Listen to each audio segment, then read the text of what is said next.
मात्राएं होती हैं। छोटा आ एक मात्रा है और बड़ा आ दो मात्राएं हैं। वैद्य डॉक्टर होते हैं ना, तो कहते हैं कितनी मात्रा में दवाई देना है, बोलते हैं ना। तो ये एक मात्रा है, जो दो मात्रा है। ऐसे ही जिसमें एक पर्टिकुलर समय लगता है उसे एक मात्रा बोलते हैं, उससे डबल समय लगता है तो दो मात्रा बोलते हैं, और तिगुना समय लगता है तो उसे प्लुप्त बोलते हैं। तुम तो जानते हैं ना विद्यार्थी, प्लुप्त क्या होता है? प्लुप्त का जानते हैं कि नहीं जानते? जैसे अपन ने आ बोला फिर आ बोला, आ का लोग आ नहीं बोल सकते, ए बोलते हैं। ए थोड़ी है वो, आ ये प्लुप्त हो गया, समझे ना। तो संगीत में बहुत होता है, और प्लुप्त के लिए जो एस का निशान लगाते हैं ना आप, वो तो संगीत में ऐसा करते रहते ना,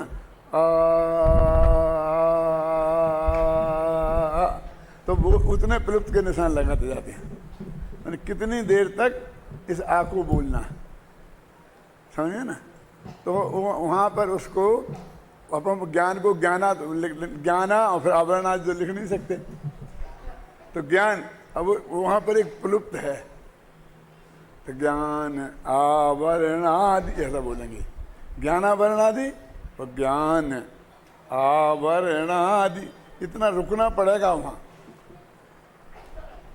ये एक एक शब्द होते हैं, इसमें एक एक मात्रा की गिनती होती है, ऐसे ही नहीं होते हैं सब क्या।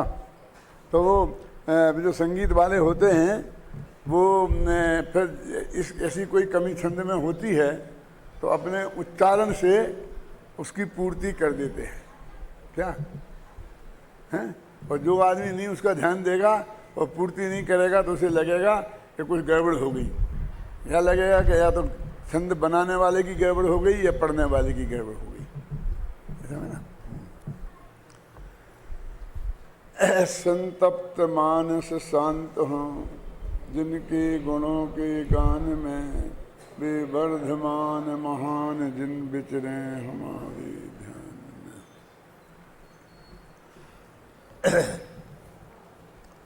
अपनी समय सार की गाथा 137 से 40 तक चल रहा था, और ये समय सार अनुशीलन का पृष्ठ जो है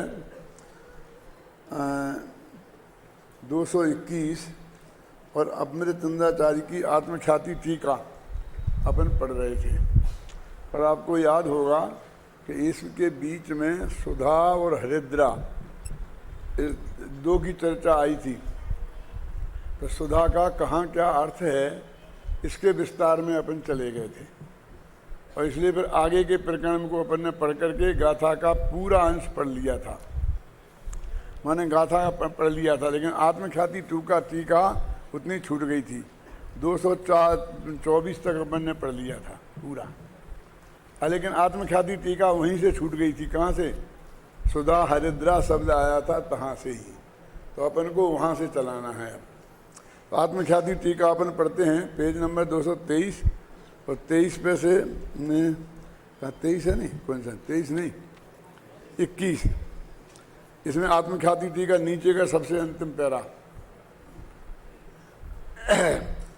रागादि अज्ञान परिणाम के निमित्त भूत उदयागत पुद्गल कर्म के साथ ही दोनों एकत्र होकर ही रागादि अज्ञान परिणाम होता है।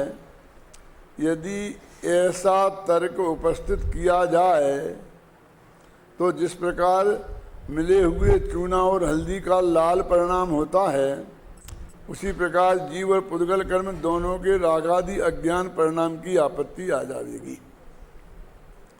परंतु रागादि अज्ञान परिणाम तो एक जीव के ही होता है, इसलिए पुद्गल कर्म का उदय जो कि जीव के रागादि अज्ञान परिणाम का निमित्त है, उससे भिन्न ही जीव का परिणाम है। कल कहा था ना कि ये बितरे की उदाहरण है। बितरे की माने क्या? जैसे अपन एक कहें कि ये उसके समान है, तो ये अन्वयी उदाहरण कहलाता है। फिर अपन कहेंगे ये बात, जैसा उदाहरण दे के बताएं, कहेंगे ये बात ऐसी बात नहीं है, तो ऐसे उदाहरण को बितरे की उदाहरण कहते हैं। क्या? जैसे हम कहें कि जैसे शरीर और आत्मा ये दूध और पानी की तरह मिले हुए हैं, है ना। जिस तरह दूध और पानी मिले ना एक क्षेत्र गाय से, वैसे ही फिर हम कहें, ये तो हो गया अनुभवी उदाहरण। अब वितरेकी क्या कहेंगे कि जैसे दूध और पानी मिले हुए हैं, आत्मा और राग ऐसा मिला हुआ नहीं है, ये वितरेकी हो गया। क्या क्या फर्क हो गया बोलो रमेश? क्यों? कि वे तो दो पदार्थ हैं, दूध अलग पदार्थ है और पानी अलग पदार्थ है, लेकिन ये तो एक आत्मा की ही पर्याय है। यदि हमें भिन्न बताना है और उसे अलग भी करना है, अथवा ज्ञान, हमें गुण गुणी का भेद भी करना है और अभेद भी करना है कि आत्मा और ज्ञान वैसे नहीं है जैसे दूध और पानी है। तो आत्मा और ज्ञान कैसे है बोलो? अनुभवी उदाहरण खोजो। थोड़ा थोड़ा आपको ये भी समझना चाहिए। विद्यार्थी तो हमारे समझते ही है, लेकिन आप लोगों को भी समझना चाहिए, हैं? क्या अभी काय का पूछा है मैंने? आत्मा और ज्ञान का क्या क्या उदाहरण दोगे? दूध और पानी का नहीं दोगे तो क्या उदाहरण दे दोगे? तो कहेंगे अग्नि और उष्णता। ये ऐसे हैं, इनका संबंध अग्नि और उष्णता के समान है, उसमें गर्माई। आत्मा और ज्ञान का संबंध कैसा है? अग्नि और उष्णता सा। और आत्मा और शरीर का संबंध कैसा है? दूध और पानी का। अब हम ये कहेंगे कि देखो, जैसा अग्नि और उष्णता का संबंध है, अब वैसा शरीर और आत्मा का नहीं है। ये वितरेकी उदाहरण हो गया। अब लगा ना कई प्रयोग, पर कई प्रयोग देखना ये। तो ये वितरेकी उदाहरण कहाँ दिए जाते हैं? जब अनुभवी उदाहरण हमको प्राप्त नहीं होते हैं। ऐसा नहीं चाहे जहाँ दे दिया। अनुभवी, जैसे हमने बोला था ना कि माता कैसी होती है, तो माता मौसी जैसी नहीं। मेरे कहने का मतलब ये है कि कोई अनुभवी उदाहरण मिलता ही नहीं है, तो फिर वितरेकी उदाहरण दिया जाता है ना। अब सिद्ध गति कैसी है? नरक जैसी है कि देवगति जैसी है कि मनुष्य गति जैसी है? तो कोई उदाहरण मिलता ही नहीं है। तो हमने लिख दिया ना, अनुपम गति ने प्राप्त। अनुपम गति है। अनुपम माने वही जिसकी कोई उपमा इस जगत में नहीं दी जा सकती है। तब उसको समझाना होगा, तो वितरेकी उदाहरण से ही समझाना होगा। क्या देखो, चौथे गुणस्थान में जो आनंद है वो सिद्धों जैसा तो नहीं है, तो मात्रा उतनी नहीं है, लेकिन जाति की क्वालिटी एक है। इसे बोलते हैं ना, उसमें आता है यूँ चिंत निज में फिर भये जिन अकथ जो आनंद लहो, सो इंद्र नाग नरेंद्र बा अहिमिंद्र के नाही कहो। अब सिद्धों के जैसा क्या है? तो सिद्ध में पूर्णता नहीं है, तो इनके नहीं है। अब देखो, ये वितरेकी उदाहरण दिया ना कि उनके एक समय में जैसा आनंद है वैसा आनंद इनमें नहीं है। क्या? सिद्धों जैसा, तो पूर्णता नहीं है। तो उसे कहें जो जाति एक है लेकिन इनमें नहीं है। तो इनमें नहीं है क्यों बोला ऐसा? क्यों? कि हमने इनमें सुख मान लिया है। इस जगत ने इनमें सुख माना है, तो जगत को समझाना चूंकि जगत को है, तो एक नियम है उदाहरण का और सिद्धांत का। उदाहरण जग प्रसिद्ध होना चाहिए और सिद्धांत अप्रसिद्ध होना चाहिए। असिद्ध होना, असिद्ध होता है साध्य, जो असिद्ध है उसे साध्य कहते हैं, क्या नहीं? माने जग माने क्या कि इतनी जनता यहाँ बैठी हुई है, तो हमने कोई उदाहरण दिया तो इनमें से अधिकांश 99% लोगों को वो बात ख्याल में होनी चाहिए, और जो सिद्धांत समझा रहा है वो इनकी समझ में नहीं होना चाहिए। जो है ही समझ में, तो समझाने की जरूरत क्या है? नहीं होना चाहिए का मतलब समझे ये? और उदाहरण जो दिया है वो उदाहरण को समझाने में पसीना छूट जाए तो क्या होगा?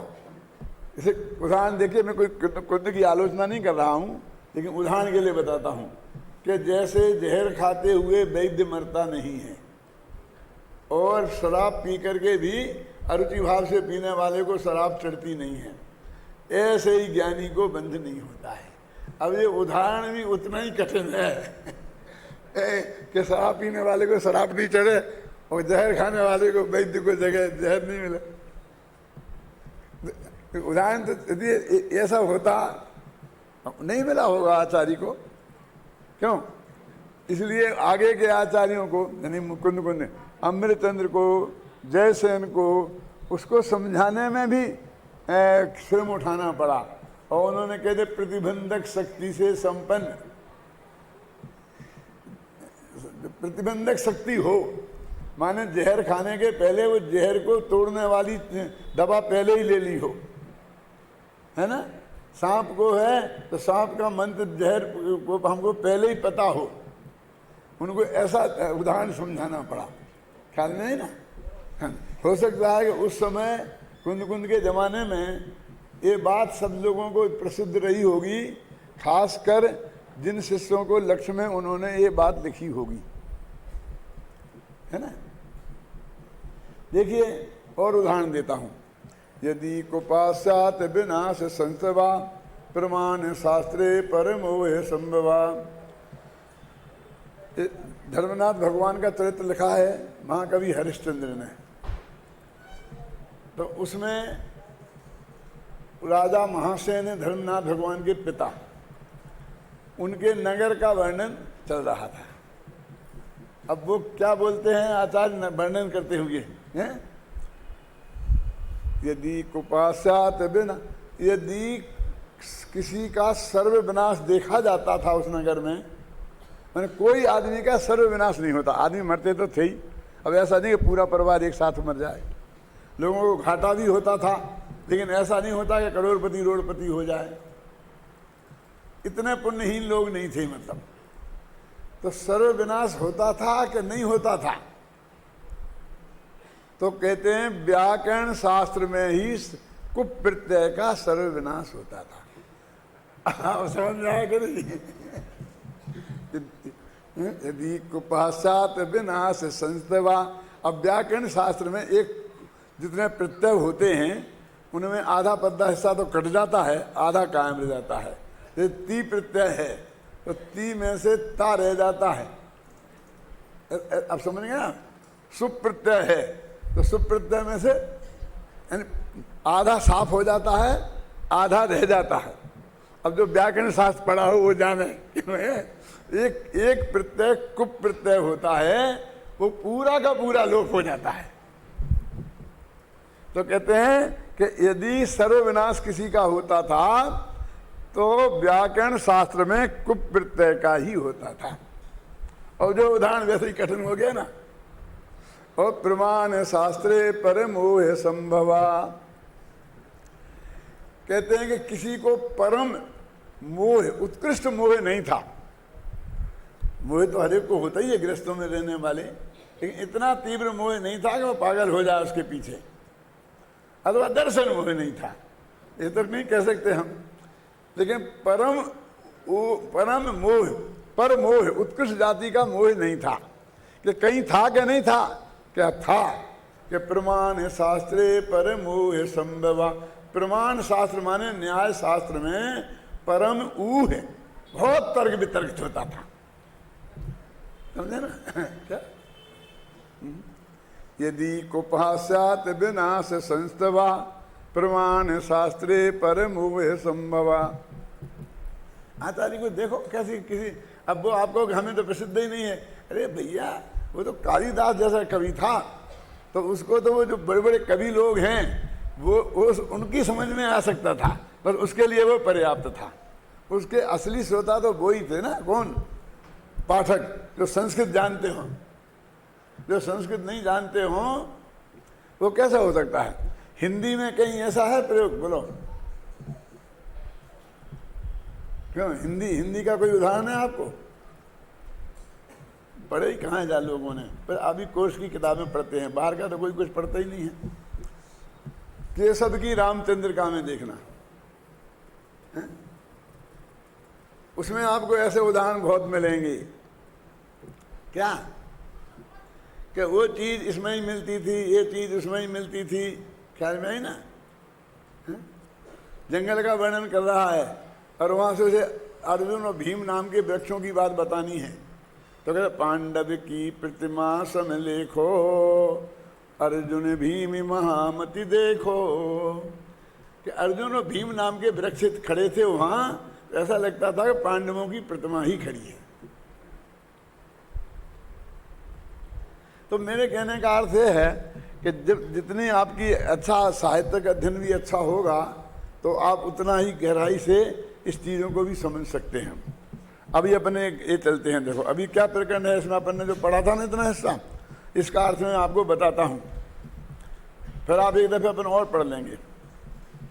वो ये कहते हैं कि वो बितरे की उदाहरण बता रहे ना, सुधा हरिद्रा का, कि ये जो हल्दी और चूना जब मिलते हैं तो दोनों ही लाल हो जाते हैं। हल्दी भी पीली नहीं रहती है और चूना भी सफेद नहीं रहता है। लेकिन ऐसा यहाँ नहीं होता जो ये हो रहा है। इसके लिए मैंने इतना रामायण सुनाई आपको। कैसा नहीं होता है यहाँ कि जब जीव रागादि रूप परिणमता है तो उसके निमित्त से ज्ञानावरणादि कर्म बनते हैं, और जब ज्ञानावरणादि कर्म का उदय आता है तो उसमें जीव राग मोह राग देश रूप परिणमता है। तो इसमें ऐसा नहीं होता सुधा हरिद्रा के समान। कैसा नहीं होता माने, यदि ऐसा होता तो क्या होता? बोलो सुरेश जी, ऐसा होता तो क्या होता?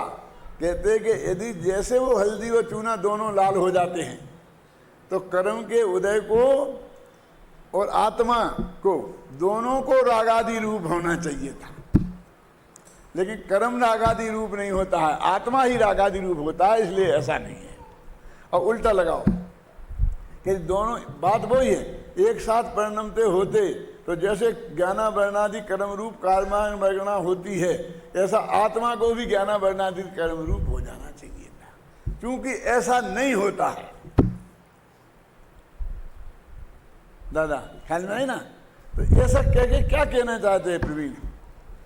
अभी ये जो शिविर खत्म हो जाएगा ना, उसके बाद भी मैं अक्टूबर के 31 अक्टूबर तक एक प्रवचन चलाने वाला, और ये हमारा प्रवीण आया है, इसकी भी कक्षा चलेगी, ये भी रहेगा जब तक यहाँ पर। और भी हमारे शांति जी की और ये सबकी क्या नाम गोधा की, इन सब की क्लासें चलेंगी। तो जिन लोगों को रहना है वो यहाँ रह सकते हैं, उनके आवास और भोजन की व्यवस्था यहाँ रहेगी। हाँ, तो अभी बात अपनी क्या चल रही है? सुधा हरिद्रा। आप अगर सुधा हरिद्रा के क्या सुधा हरिद्रा कि ऐसा नहीं है, ऐसा कह के क्या कहना चाहते हैं? देखो, ये कहना चाहते हैं कि वे मिले ही नहीं है। यदि मिल गए होते तो दोनों को ऐसा होना ही होता, यानी वो कर्म और आत्मा बिल्कुल मिले ही नहीं है, हल्दी और चूना जैसे भी नहीं मिले, ये कहना चाहते हैं। यानी बिल्कुल जुदे जुदे हैं। निमित्त मात्र होने से क्या होता है? क्योंकि जीव रागादि रूप परिणमित हुआ है, वो अपनी ही क्षमता से हुआ है, अपनी ही पर्यायगत योग्यता से हुआ है, वो कर्म के उदय से नहीं हुआ है। और कर्म ज्ञानावरणादि रूप परिणमित हुआ है, कर्माण वर्णाएं वो अपनी ही पर्यायगत योग्यता के कारण हुई हैं। आत्मा ने उन्हें नहीं किया है, नहीं किया है, नहीं किया है, ये कहना चाहते। समझ में है ना?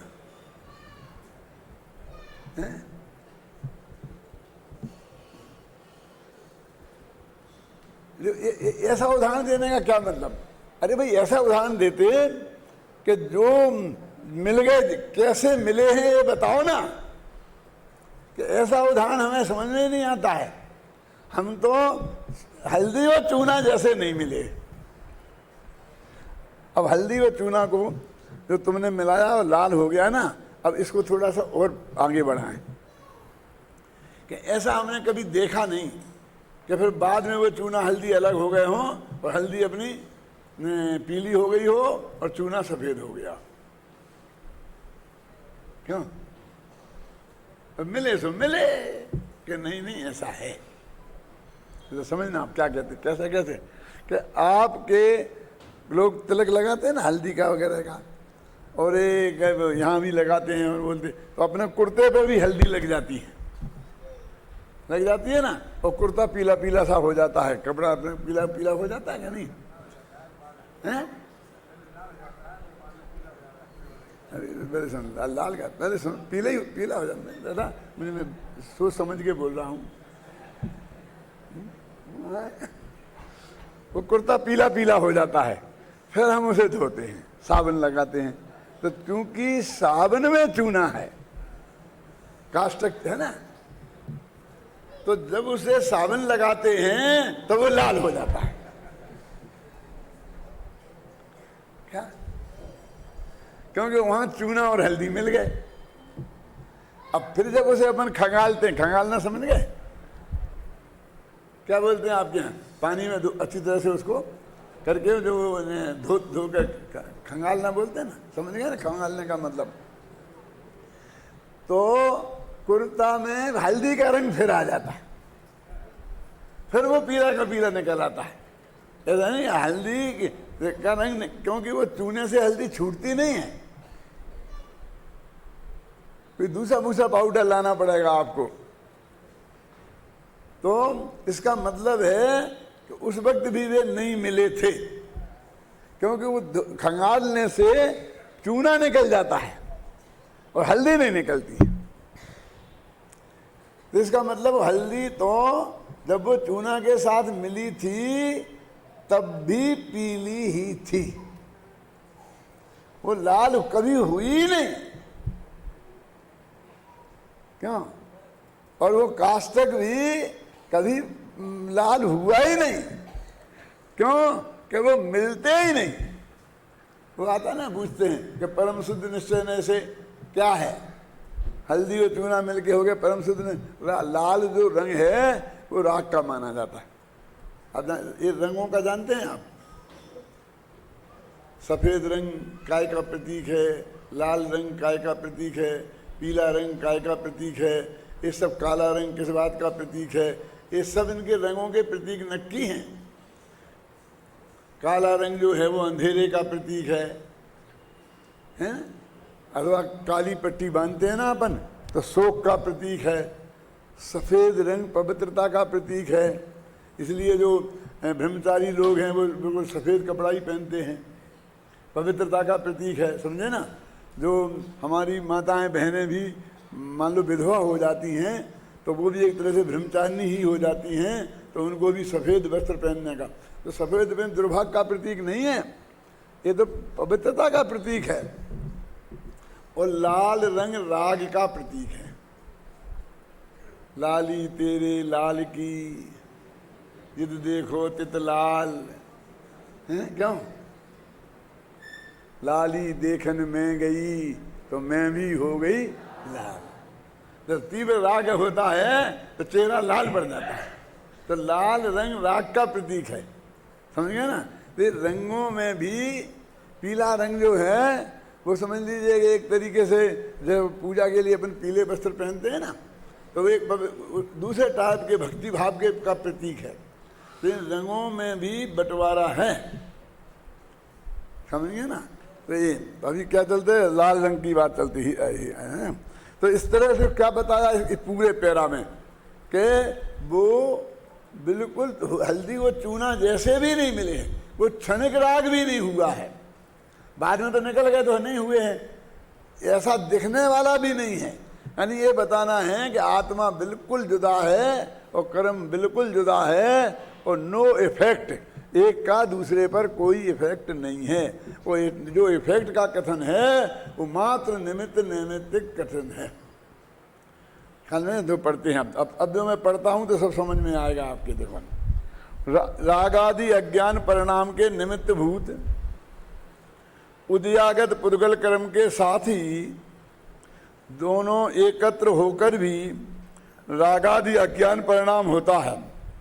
यदि ऐसा तर्क उपस्थित किया जाए, ये सत्य नहीं है, ये तो सामने वाले का पक्ष रखा है। यदि ऐसा तर्क उपस्थित किया जाए तो जिस प्रकार मिले हुए चूना और हल्दी का लाल परिणाम होता है, उसी प्रकार जीव और पुद्गल कर्म दोनों के रागादि अज्ञान परिणाम की आपत्ति आ जाएगी। रागादि रूप अज्ञान भाव जीव को भी होना चाहिए और पुद्गल को भी होना चाहिए। समझ में आ गया? बहुत स्पष्ट है कि नहीं है?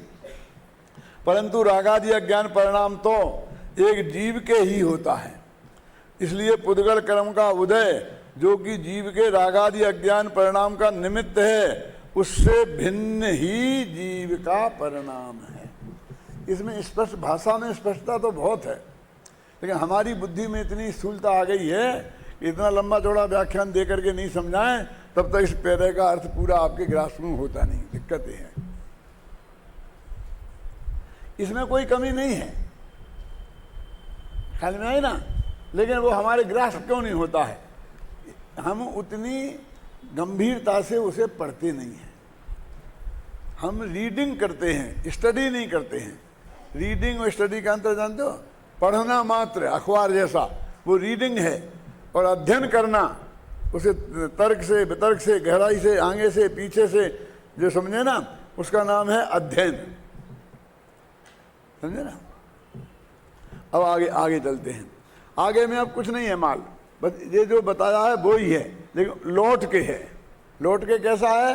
अभी क्या कहा था कि यदि रागादि भाव को जीव का ही काम है, यदि वो हम दोनों का मिला हुआ काम मानेंगे तो पुद्गल में भी रागादि होने चाहिए थे। ये कही थी ना, अब उल्टी कह रहे क्या कि यदि हम दोनों को मिला हुआ मानेंगे तो जीव को भी ज्ञाना वर्णादि कर्म रूप परिणमित होना चाहिए। बस इतनी सी बात, अंतर इतना सा है। और इसलिए भाषा भी बिल्कुल एक सी होगी, ऐसा नहीं कि यहाँ कुछ अलग भाषा वहाँ कुछ अलग भाषा। दादा ये अमृतचंद की विशेषता है कि वो इसने कि रिपीटिशन अच्छा लगेगा, तो वहाँ पानी कहा तो यहाँ वाटर लिख दो, फिर यहाँ पे जल लिख दो। नहीं नहीं, ऐसा नहीं। अपन ट्रेनिंग में समझाते हैं कि नहीं कि समूह लिखा है तो समूह, 6 द्रव्यों के समूह को यदि विश्व कहते हैं तो आप समूह ही लिखें। क्यों कमल जी हैं कि चले गए? समूह ही लिखें, आप उसके समुदाय नहीं कह सकते। क्यों? बच्चा बेचारा क्या समझे कि समूह का अर्थ समुदाय होता है? वो तो रटेगा बेचारा, याद करेगा, तो उसको समूह शब्द ही उसे करना चाहिए। मैं इसलिए जाके कर रहा हूँ कि शायद कमल जी ने, मुझे पक्का पता नहीं है, सुबह का 5 बजे कहते 6 बजे उस वक्त की क्लास का है, ये बात एक दिन कही थी कि 6 द्रव्य के समूह का नाम ही संसार है ना, कहा था ना? 6 द्रव्य के समूह का नाम संसार नहीं है। बहुत दफे मुझे विकल्प आया कि अकेले में बुला के कह दूँ, लेकिन मिलते ही नहीं, कोई मौका ही नहीं लगता। मिलते हैं जब याद नहीं आती है, कह दो जब भी आया जब आगे। 6 द्रव्य के समूह का नाम तो विश्व है। आप समझे? सद द्रव्यमयी न हरे को, तो संसार तो जीव की विकारी पर्याय का नाम है, संसरण का नाम है। और 6 द्रव्यों के समुदाय को विश्व कहते हैं। लोक, लोक, लोक की परिभाषा क्या है? सद द्रव्यानि अत्र विलोक्यन्तेति लोका। 6 द्रव्य जहाँ दिखाई रहे हैं उसका नाम लोक कहते हैं। तो 6 द्रव्यों के समुदाय को लोक कहते हैं, संसार नहीं। संसार है तीसरी भावना और लोक है 9वीं भावना। और अपना 12 भावना एक अनुशीलन में इसको बहुत स्पष्ट करके समझाया है, तो आपके ध्यान में आ जाए और सबके में भी आ जाए इस बहाने, है ना? इसलिए मैंने ये बात आपसे कही। मैं ज़्यादातर संभव होता है तो सबके जो यहाँ होता है कार्यक्रम सब सुनता हूँ, क्योंकि इसका मेरा स्पीकर मेरे घर में लगा है। अब हर क्लास का नहीं लग सकता, इसलिए मैं ये सुनता रहता हूँ। अभी देखो पढ़ता हूँ। अब कर्म के परिणाम के निमित्त भूत रागादि अज्ञान परिणाम से परिणमित। अब रागादि अज्ञान क्यों बोलते हैं? रागादि कहते तो अभय जी, क्योंकि वो अज्ञान के 4 भेद अपन ने बताए थे ना वो पिछली गाथाओं में। अज्ञान का उदय है, मिथ्यात्व का उदय है, राग का उदय है, कसाय का उदय है, बताया था ना। इसलिए रागादि अज्ञान, रागादि अज्ञान, रागादि है और मूल तो वो अज्ञान है, इसलिए वो रागादि अज्ञान लगाया हुआ है। मैंने एक एक शब्द पे इसमें विचार करके लिखा है, ऐसा नहीं लिखा है, हैं? क्या रागादि अज्ञान परिणाम से परिणत जीव के साथ ही पुद्गल द्रव्य के कर्म रूप परिणाम होते हैं। यदि ऐसा तर्क उपस्थित किया जाए, बिल्कुल भाषा वैसी की वैसी मिलेगी आपको, तो जिस प्रकार मिले हुए चूना और हल्दी का लाल परिणाम होता है, उसी प्रकार पुद्गल और जीव द्रव्य दोनों के कर्म रूप परिणाम की आपत्ति आ जाएगी। परंतु कर्मत्व रूप परिणाम तो एक पुद्गल द्रव्य के ही होता है, इसलिए जीव के रागादि अज्ञान परिणाम जो कि कर्म के निमित्त हैं, उनसे भिन्न ही पुद्गल कर्म का परिणाम है। मतलब दोनों के बिल्कुल जुदे हैं। कर्म रूप परिणमन है वो कार्माण वर्णना का है, और रागादि रूप अज्ञान रूप परिणमन है वो जीव का है। मतलब दोनों का निमित्त मात्र है। अब निमित्त मात्र कहने से हमें कर्तापन का भ्रम हो जाए तो हम क्या करें? तो निमित्त उपादान का सही स्वरूप समझो तो ये झंझट नहीं हो कि वो बिल्कुल बस मात्र निमित्त है। जैसे मैंने बोला था ना कि देखो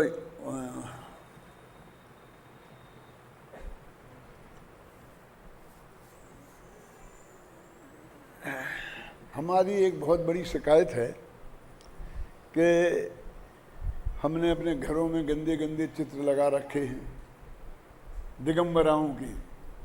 अब दिगंबरों के चित्र लगाने में तो हमारे यहाँ राग द्वेष हो जाता है, क्योंकि फिर हम मुनि पंथी ना हो जाएं, हैं कि तुम मुमुक्षु हो और तुम्हारे यहाँ मुनियों का चित्र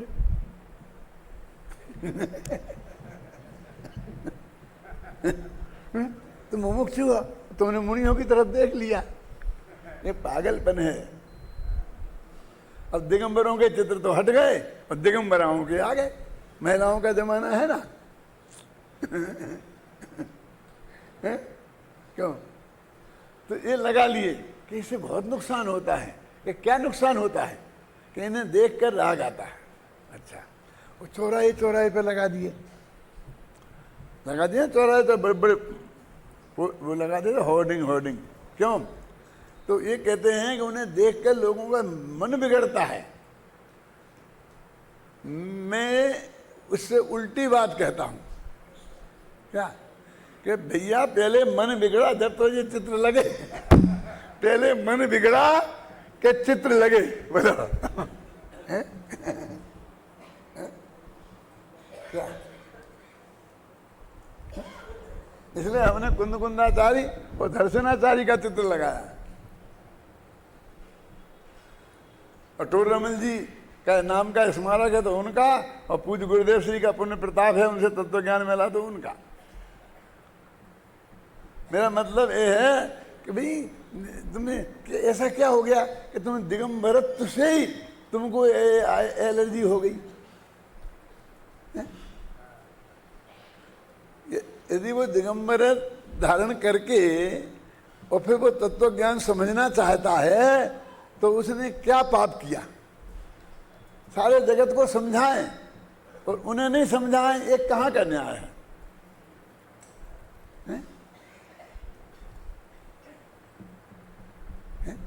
एक तो फायदा उन्हें हुआ कि 24 घंटा उनके स्वाध्याय करने इसके समझने के लिए हैं।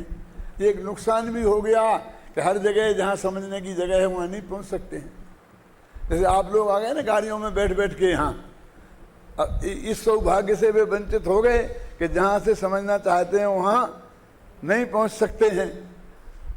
अब ये तो उनकी मजबूरी है। ये नहीं कि साहब हम उनके पास क्यों गए कि वे हमारे पास क्यों नहीं आए। आपसे तो कह सकते हैं विक्रम भाई कि आपको समझना है तो आप जयपुर आइए, हम क्यों आपके यहाँ आए? कुएं पानी के पास जाता है, क्यों? कुएं के पास प्यासा जाता है कि प्यासे के बाद कुआं आता है? अब जमाना बदल गया है, कुआं हर एक के बैठ उसमें रसोई घर में आ गया है। क्यों कह सकते हैं कि उनको नहीं कह सकते ना। उनको ऐसा नहीं है कि दौड़ के चाहे जहां पहुंच गए।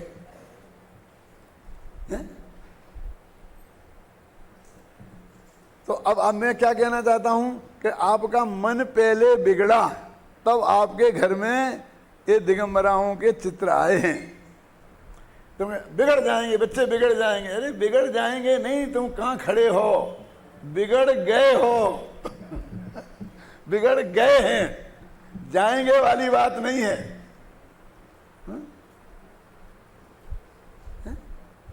ये ऐसा ही नहीं है कि जो चित्र हमें मिल गया सो हमने लगा दिया। हम ये सब ले करके वो आजकल क्या पद्धति हो गई है, वो क्या प्रतीक क्या बनाते हैं, क्या बोलते उसे, देते हैं भेंट में, हर एक को पंचकल्याणक में 1000 बांट देते हैं, मोमेंटो। अरे वाह, मैंने कहा पागल हो गए हो, क्या करते हो, किसके घर में जगह है इतनी, मेरे को 2000 मिल गए होंगे, मैं कहाँ रखूं, बम्बई वालों को खड़े होने की तो जगह नहीं है, इस CD DVD रखने की तो जगह नहीं है, एक समय सार रखने की तो जगह नहीं है, ये मोमेंटे कहाँ रखेंगे, कूड़ा करकट में जाने वाले हैं, इनके उनके अलावा किसी को फायदा नहीं होता है। किनके, दुकानदार के जिससे बनवाते हैं। और दूसरी मूर्खता, देखो घबराना नहीं, समझ लेना क्या कि जिसको दे रहे उसका तो उसमें नाम नहीं है, और जो दे रहे उनके बड़े बड़े आदमी नाम है। क्या अब तुम्हारा नाम अपने घर में उन्हें रखने में क्या रस है, बोलो। यदि उसके नाम हो तो समझा कर इसको कोई सम्मान हुआ होगा कुछ, उसको तो उसके नाम का दिया गया। तो कल वो क्या बोल रहा था वैसे, क्या मेमेंटो बनवाना, मेमेंटो मत बनवाओ, क्यों पागल हो रहे हो। अब उनको जो अध्यक्ष मंत्री बन गए दुर्भाग्य से, वे उनको अपना नाम तुम्हारे घर में घुसेड़ना है क्यों, ऐसा उल्टा सीधा बनू करके और उसमें अपना नाम लिख देंगे। अब तुम क्यों लगाओगे, यदि तुम्हारा सम्मान हुआ है तो तुम्हारा नाम लिखना चाहिए ना। वे थोक के भाव बनवा लेते हैं, हर एक आदमी बांट देता है, क्यों, हर प्रसंग में बांट देता है। किसी के पास आप जाके देख लो कि तुम्हारा दिया हुआ मेमेंटो उसके घर में कहीं लगा है क्या, किसी के घर में नहीं मिलेगा, है ना मुफ्त की बर्बादी। तो ये तो मैं कह रहा हूं, ये तो बिगड़ गए। तो ये चित्र हमको ये बताते हैं कि हम क्या हैं, आप समझ आए ना। ये नहीं बताते हैं क्या कि इनसे हम अच्छे हो जाएंगे कि बढ़ जाएंगे। तो ये मेरे कहने का मतलब ये है, मैं तो जाता हूँ ना जब लोगों के घर में ठहरता हूँ तो ऐसे ऐसे देखता हूँ, तो ये सच्ची घटना बता रहा हूँ, नाम नहीं लूँगा, कि एक व्यक्ति के कमरे में मैं पंडित जी आराम करेंगे, मैं जरूर आराम तो करूँगा। तो आराम करने गया तो ऐसे कब लगे थे, तो मैं ऐसे देख रहा था, तो वो बेचारे को बहुत शर्म आई क्या, तो वो बोले कि मेरा कमरा नहीं है ये तो अपने बच्चे का है, बेटे बहू का कमरा है मैं कहा चलो तुम्हारा दिखा दो अपने ड्राइंग रूम में नंगी नंगी औरतों की संगमरमर के क्यों, बाजार से खरीद, सब बिकते हैं बाजार में, तो ला करके वो तो तुम्हें किसी ने भेंट में नहीं दिया, वो तुमने लगा दिए, क्यों, काय को लगा दिए। सरसेठ हुकुमचंद ने अपने इंद्र महल में वो नंगी नंगी औरतों के चित्र वो बगीचे में लगा दिए। अरे मैं तो उसको 12 वर्ष की उम्र में देखने में गया था, क्या, तो ही मैंने कहा कि क्या पागल से क्या किया ये। आज भी कहता हूं, सब जगह कहता हूं, शायद दुनिया नहीं कह सकती है, सभाओं में कहता हूं, क्यों लगा, इनकी क्या जरूरत थी यहाँ, इनसे वो क्या अपने बच्चों को संस्कार देना चाहते थे, और बीच में वैराग्य भवन बना दिया, एक भगवान की मूर्ति उसमें रख दी, क्यों, अगर उसमें रहूंगे तो लेकिन ये मूर्तियां हटवा दे जब वैराग्य आया था, ठीक है जब तुमने लगवाई होंगी, जब लगवाई होंगी, क्यों, लेकिन जब तुम वैराग्य भवन में चले गए तब तो मूर्तियां वहां से हटवाते, क्यों।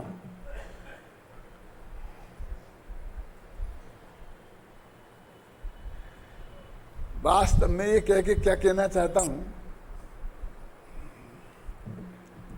ये कहना चाहता हूं कि बिगड़े हम पहले बिगड़े, बाद में नहीं बिगड़े, माने उनने हमें नहीं बिगाड़ा। एक द्रव्य दूसरे द्रव्य का करता नहीं है। हमारा जो बिगड़े रूप परिणाम है उसके पूरे जिम्मेदार, उस रागादिक के जिम्मेवार पूरा आत्मा है और उसका पूरा जिम्मेवार पुद्गल है। क्या अब मेरा तो समझ नहीं ना? हम उन पर आरोप लगाकर, दुनिया के बात पे आरोप लगाकर कि उनसे हम बिगड़ गए, तो इस नगर तो नगर जैसे रहेंगे, राजा तो राजा जैसा रहेगा। आप समझ गए ना? अब उनको हम कहाँ कहाँ हटा सकते हैं? जहाँ हमारा अधिकार है वो हमारी रुचि का द्योतक है, और बाकी सारे जयपुर में लगे हैं, ये हमारी रुचि का द्योतक थोड़ी है। और उनके देखने से हम पे क्या होने वाला है? क्यों? क्योंकि भगवान महावीर का लगाएगा तो वो जैनियों का कहलाएगा, बुद्ध का लगाएगा तो बौद्धों का कहलाएगा, रामकृष्ण का लगाया तो हिंदुओं का कहलाएगा। क्यों? फिर मुसलमानों का, ऐसी है ना सबका। और अमिताभ बच्चन का लगाएगा तो वो सारे विश्व का कहलाएगा। बिल्कुल वो सांप्रदायिक नहीं है। क्या हो गया है?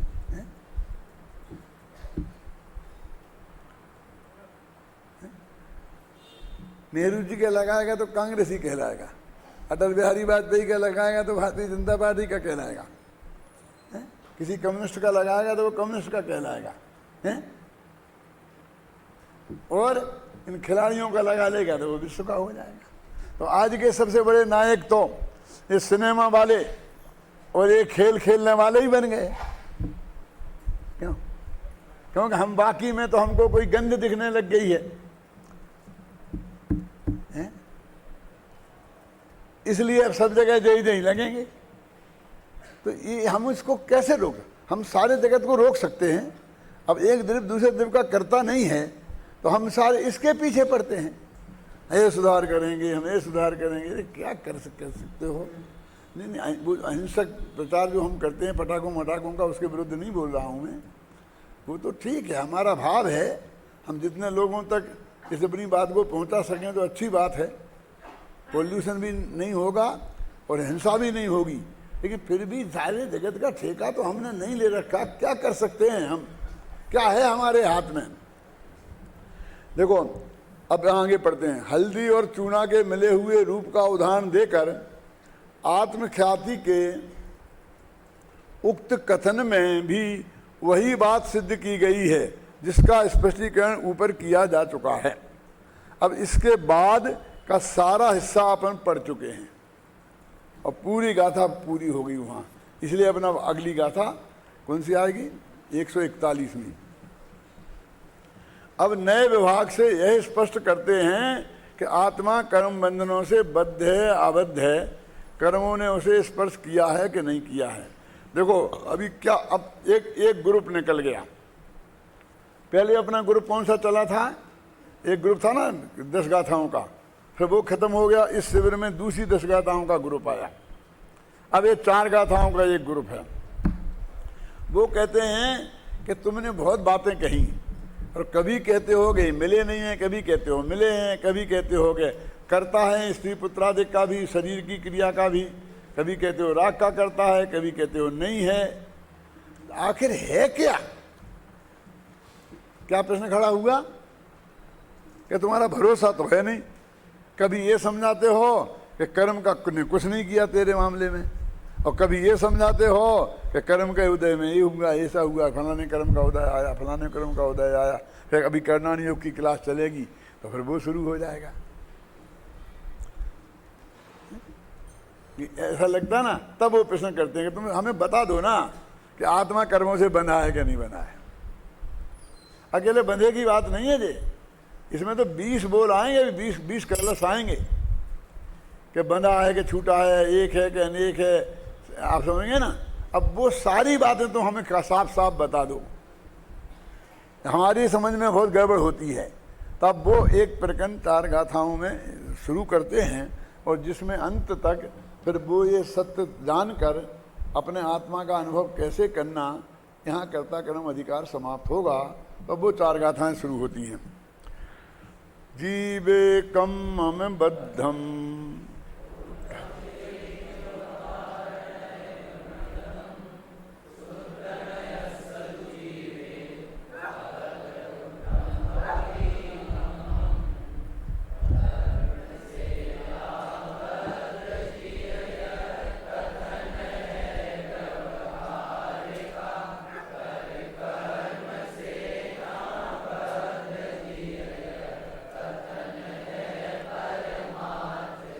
कि जीव कर्म से बंधा है और कर्म से छुआ हुआ है।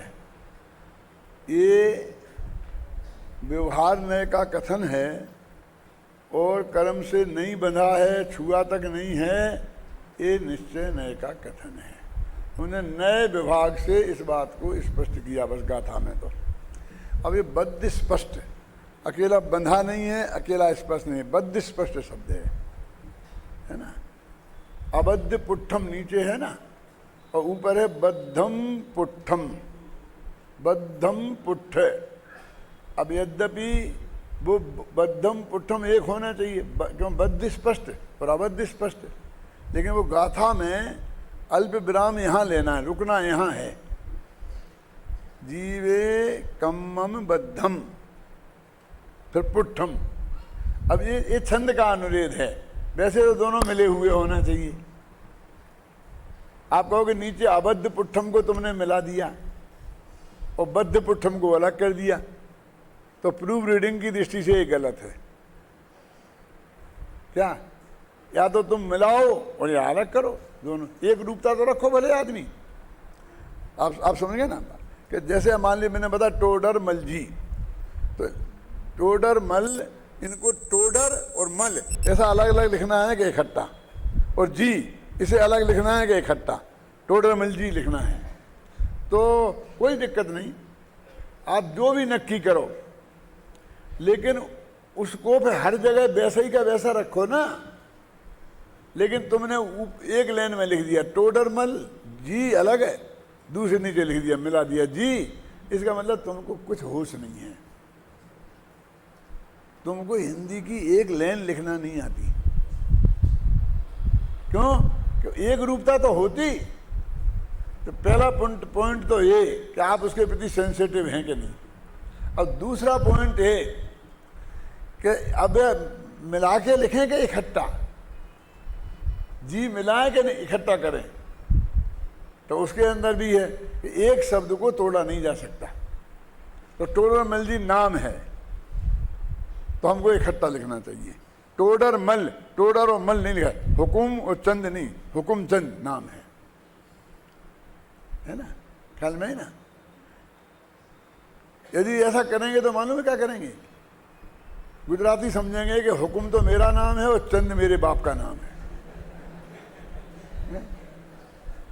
और अमेरिका वाले समझेंगे कि इनका फर्स्ट नेम ये है और लास्ट नेम ये है, समझ गए ना। लेकिन मेरा लास्ट नेम तो भारल है और फर्स्ट नेम हुकुम चंद है। आप समझ आए कि नहीं आई? अब आप समझते हैं कि इसमें कुछ फर्क ही नहीं है, वो तो यही लिख देते हैं क्या, भारल हुकुम, बस अमेरिका वाले यही लिखते हैं क्या। तो उसमें आपकी जो नाम लिखने में जो आपकी स्टाइल है, उसमें से वो बात निकलती है। तो आपको अब इसमें या अबद्ध पुट्ठम या बद्ध पुट्ठम, या तो मिलाओ या अलग करो। अब इसमें गाथा में हमने छापी है, तो ऊपर कर दिया अलग और नीचे मिला दिया, तो आप कह सकते हो डॉक्टर भारल को भी ये नहीं आता है। आप समझे ना। तो आप यदि ये मानते हो कि इन्हें आता है, तो आपको एक सोचना पड़ेगा कि इसमें भी कोई अर्थ है। हर दूसरे आदमी को 1 मिनट में मूढ़ा घोषित करके और अपनी अकल लगाना ज्यादा समझदारी का काम नहीं है, ख्याल में है ना। जैसे वो कहते हैं अपने पूजन है ना, धर्म के 10 लक्षण, संसार में विष बेल नारी तज गए योगीश्वरा, है ना। उसमें गलती हो गई, सुधार दो इसे। क्यों सुधार? तुम्हें सुधारने का क्या अधिकार है? तुम्हें रोक तो नहीं है ना। तुम पूरी ये 10 लक्षण धर्म की पूजन लिखो ना, और इतनी बढ़िया लिखो कि लोग इसे पढ़ना बंद करके तुम्हारी लिखी पढ़ने लग जाएं। और ये नहीं है तो दूसरे की कृति में तुमको कुछ भी कोमा फुल स्टॉप लगाने की जरूरत नहीं है। कोई प्रूफ रीडिंग से गलती हो गई हो तो अलग बात है ना। अनेक प्रतियां होंगी, उन्हें मिलान करके देख करके जो संपादन किए थे वो करना है, लेकिन उसका क्या भाव है उसे हम तो उसके व्याख्याकार हैं, हमारी ड्यूटी तो उसका अर्थ बताना है, उसमें सुधार करना नहीं। समझ में आई ना। अब इसलिए मैं बता रहा हूं कि गाथा पढ़ो, और यदि हम यहाँ बद्धम पुट्ठम मिला देते तो फिर पढ़ने में दिक्कत होती कि नहीं आपको?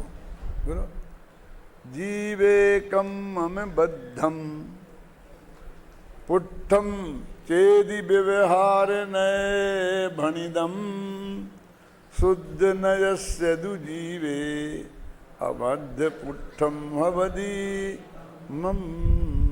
के व्यवहार नय का कथन है कि जीव और कर्म बंधे हैं। अब बद्ध स्पष्ट की बात अपन कर रहे हैं कि बद्ध माने होता बंधना और स्पष्ट होता है माने छूना।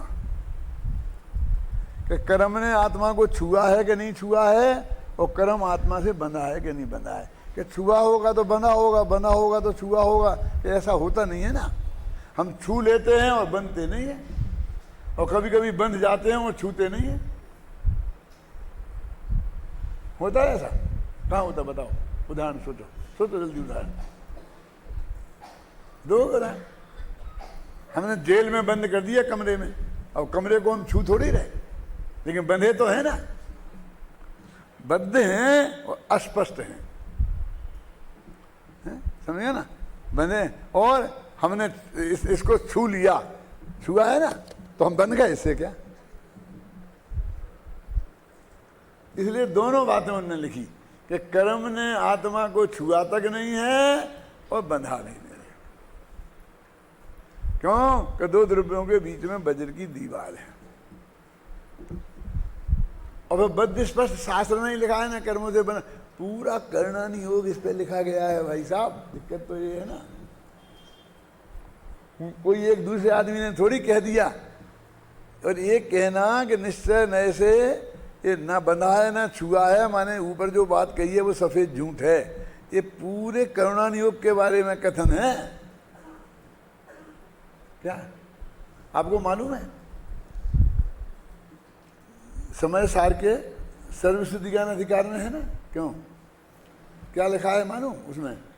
कि ऐसा कहकर हमने करुणान योग वो है ना, करुणान योग के उससे आपको अज्ञान से छुटाया, ऐसा लिखा है। कौन सी गाथा है पता मालूम है? उसमें ऐसा शब्द क्या है जो जहाँ पर ये प्रकरण आता है ना। हाँ, कौन सा प्रकरण? कि आत्मा ये बंध कथा, वो तो तीसरी गाथा में, यानी आगे है। काम भोग बंध कथा है ना, तो वो कहते बंध की कहानी, काम भोग की कहानी। तो उधर जाके सर्वसिद्धि ज्ञान अधिकार में एक जगह ऐसा लिखा है कि हमने इससे छुड़ाया है, ऐसा लिखा है। अभी मुझे वो गाथा और वो पंक्ति याद नहीं आ रही है, लेकिन उसमें इतना स्पष्ट शब्दों में लिखा है, मोक्ष अधिकार में है, हाँ, कि उस अज्ञान से हमने आपको छुड़ाया है। ऐसा कहकर हमने उस अज्ञान से आपको छुड़ाया है। अभी याद रहेगा तो मैं कल देखकर आपको वो सुना दूंगा। आज देखिए, आत्मख्याति टीका में भी इस गाथा को, इसी अर्थ को मात्र 2 पंक्तियों में दोहरा दिया गया है। कुछ नई बात कुछ नहीं लिखी टीका में। ऐसा भी लिख देते सुगमम एतत्, तो भी काम चलता। क्या लिखा है? जीव को और पुद्गल कर्म को एक बंध पर्याय, यही है ना, देखने पर उनमें काल की भिन्नता का अभाव है, इसलिए जीव में कर्म बद्ध स्पष्ट है, ऐसा व्यवहार नय का पक्ष है। और जीव को पुद्गल कर्म को अनेक द्रव्यपने से देखने पर उनमें अत्यंत भिन्नता है, इसलिए जीव में कर्म अबद्ध है, अस्पष्ट है, यह निश्चय नय का पक्ष है। बिल्कुल वही का वही बात दोनों उन्होंने लिख दी है, लेकिन निश्चय नय का पक्ष है ऐसा लिख के बता दिया कि ये कोई फाइनल नहीं है। क्या हमको आत्मा को तो हमें पक्षापीत करना है। देखो ये गाथा जो है 291, 92 और 93 में है, जो कौन सा जो मैं आपको बताना चाहता था उसका मैं पढ़ता हूँ। अन्य अनेक लोग ऐसा कहते हैं कि बंध संबंधी विचार श्रृंखला ही मोक्ष का कारण है, किंतु यह ठीक नहीं है। कर्म से बंधे हुए जीवों को बंध संबंधी विचार श्रृंखला भी मोक्ष का कारण नहीं है, क्योंकि जिस प्रकार बेड़ी आदि से बंधे हुए पुरुष को उक्त बंध संबंधी विचार श्रृंखला से बंध से छूटने का कारण नहीं है, उसी प्रकार कर्म से बंधे हुए पुरुष को कर्म बंध संबंधी विचार श्रृंखला कर्म से मुक्ति का कारण नहीं है। वो नीचे लिखा है ना, नहीं है। इस कथन से कर्म संबंधी विचार श्रृंखला रूप, देखो विशुद्ध शुभ भाव रूप धर्म ध्यान से जिनकी बुद्धि अंध है उन्हें समझाया है। देखो धर्म ध्यान से बुद्धि अंध है, क्या क्या लिखा है संस्कृत में, देखो आप, एतेने कर्म बंध विषय चिंता प्रबंधात्मक विशुद्ध धर्म ध्यानांध बुद्धयो बोध्यन्ते। क्या कह रहे, ये कर्णान योग के अभ्यास में लग रहे हैं और उससे जिनकी बुद्धि अंध हो गई है उसके लिए समर्पित हो गए हैं, उनको समझा रहे कि भैया इससे मोक्ष नहीं होने वाला है। ऐसा लिखा है, मैंने बोला याद तो था लेकिन वो गाथा नंबर नहीं याद थी, लेकिन ये बात थी कि धर्म ध्यान से बुद्धि जिनकी अंध हो गई। कौन सा धर्म ध्यान बोलो, विपाक विचय नामक धर्म ध्यान, क्या है ना, आज्ञा विचय, उपाय विचय और विपाक विचय धर्म ध्यान से जिनकी बुद्धि अंध है। देखो अपने क्या है धर्म ध्यान, अपने को ध्यान, ध्यान माने अच्छी चीज ही नहीं होता है, घबराना नहीं। ध्यान ध्यान ध्यान ध्यान क्या क्या ध्यान, ध्यान आर्थ ध्यान भी तो ध्यान है, रौद्र ध्यान भी तो ध्यान है? क्यों? वो जो शुद्ध आत्मा का ध्यान है वो धर्म है, और मैंने अपने ध्यान के स्वरूप में यही तो लिखा है। ये बहुत से लोग मेरे शत्रु हो गए, ये ध्यान के विरोधी हैं, ध्यान के विरोधी हैं। कहाँ हूँ? आर्थ ध्यान का विरोधी हूँ ना, रौद्र ध्यान का विरोधी हूँ ना। अब ये आचार्य कहते हैं कि धर्म ध्यान से बुद्धि जिनकी अंध हो गई है, आचार्य का, अमृतचंद्राचार्य का वचन है, इसमें कोई शंका कर सकता है ना? देखो इसलिए सर्वश्रेष्ठ तो अध्यात्म ही है, इसमें कोई शंका की बात नहीं है, और बाकी सब सहयोगी हैं। वो कोई ये बात नहीं, मैं तो बताऊँ ना, यहाँ तक लिखा है। पूज्य गुरुदेव सिंह ने कहा तो कहाँ, आखिर ये गाथा आएगी, ये पंक्ति आएगी तो इसका अर्थ हम करेंगे कि नहीं, इस पर हम ये लिखेंगे कि नहीं, अनुशीलन में लिखना चाहिए हमें कि नहीं, हम कोई टीका में लिखना चाहिए कि नहीं, क्यों? और आपका जब तक हम ध्यान आकर्षित नहीं करेंगे तो आपके ख्याल में ये बात कैसे आएगी, है ना? तो इस तरीके से अपनी ये गाथाएं चल रही हैं, 4 गाथाओं का ग्रुप चलेगा, और मैं समझता हूँ कि इस ग्रुप को अपन 31 तारीख तक पूरा कर लेंगे।